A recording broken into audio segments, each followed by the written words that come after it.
வெண்பருத்தி நூலெடுத்து வாய் வெடிச்ச பூவெடுத்து நான் அணிஞ்சிட தொடுத்து வச்ச நடினமான மாலை இது.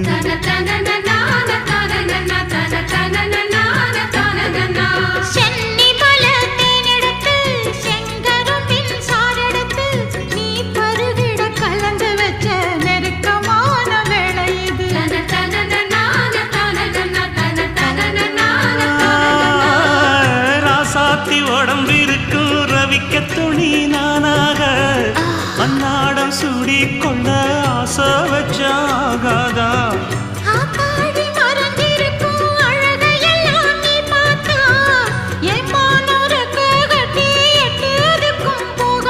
அடிச்சி சக்கரையே எட்டி நீயும் நிக்கிறியே நான் ஏங்கி ஏங்கி பார்க்கிற போறான்.